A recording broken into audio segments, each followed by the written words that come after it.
seyirciler sizleri bekliyor.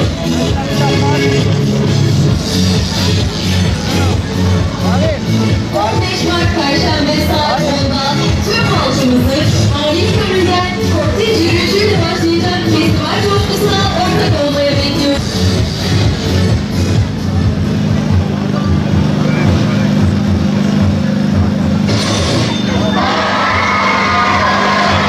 Shopping Fest, dünyanın Van'daki koordinasyonunda 4. kez Van ekonomisine katkı sunmaya hazırlanıyor. Şimdi Van'ın tam zamanı.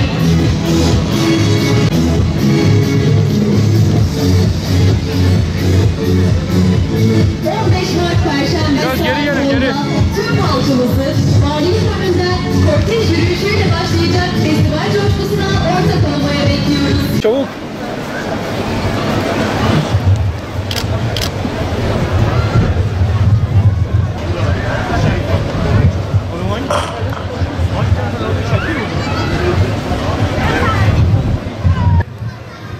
Biliyorsunuz Vizontele filmi Van'da çekilmişti bundan yıllar evvel Gevaş'ta. O filmden bir replik vardı.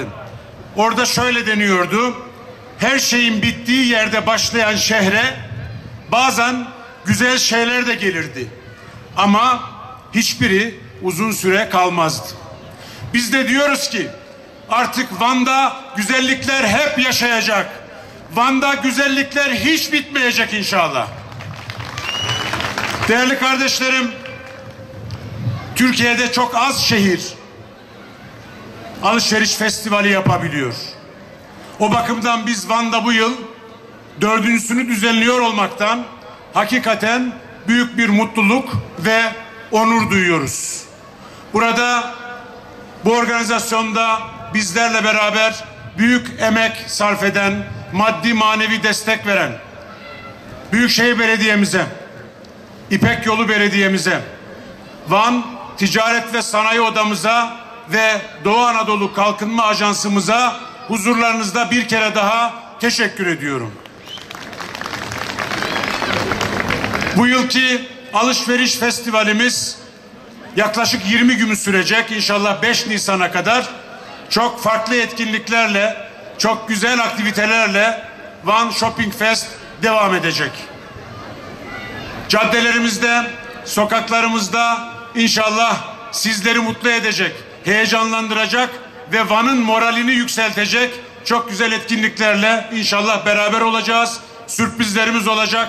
İşte bugünden itibaren sokak konserlerimiz, kapalı mekan konserlerimiz, havai fişek gösterilerimiz, yine sokaklarda, caddelerde değişik gösterilerle, bir taraftan da yoğun alışveriş imkanlarıyla inşallah Van bu sene her senekinden daha güzel bir alışveriş festivalini yaşayacak, geride bırakacak. Şu anda alışveriş festivalimizin açılışını yaptığımız bu meydanda dahil olmak üzere arkamızda gördüğünüz yaklaşık 25 dönümlük alanda inşallah kent meydanı yapıyoruz. Bununla ilgili Bakanlar Kurulu kararı, bu çalışmamızla ilgili Bakanlar Kurulu kararı bugünkü resmi gazetede yayınlandı. Hükümetimize müteşekkiriz. Van için hayırlı uğurlu olsun inşallah. Bir Vanlı olarak bu tür etkinliklerin Van'da olması beni bir hayli mutlu ediyor. Hakikaten söylüyorum, son bir senedir inanılmaz şeyler oluyor Van'da. Geçen yıldan bu yana birçok etkinliğe geldik, birçok festivale geldik. Burada programlar sunduk, sunumlarını gerçekleştirdik. Her geldiğimde farklı bir heyecanla geliyorum. Her geldiğimde yeni bir mutlulukla geliyorum. Dışarıdan bir göz olarak baktığımızda Van'ın çok geliştiğini ve Van'ın bu tarz etkinlikleri yaparak vatandaşımızı daha da mutlu ettiğini çok iyi gözlemleyebiliyoruz. Bunun için Van Valiliğimize, İpek Yolu Belediyesi'ne, emeği geçen herkese sonsuz teşekkür ediyoruz. Festivalin özellikle İranlılar için yapılmış olmasının sebebi Van'ımızın daha güzel bir tanıtımı, Van halkımızın tanıtımı ve buradaki etkinliklerimizle de güzel bir organizasyon olduğunu düşünüyoruz. Vali Bey'imize de burada bizim öğrencilerimizin yapmış olduğu filografi ve seramik setlerinden Vali Bey'imize ve eşine de hediyelerimiz takdim ettik. Çok güzel bir duyguydu. Van için inşallah daha güzel şeyler olur. Birlik ve beraberliğimizin daimi için inşallah hep beraber daha güzel günler görürüz diye düşünüyorum.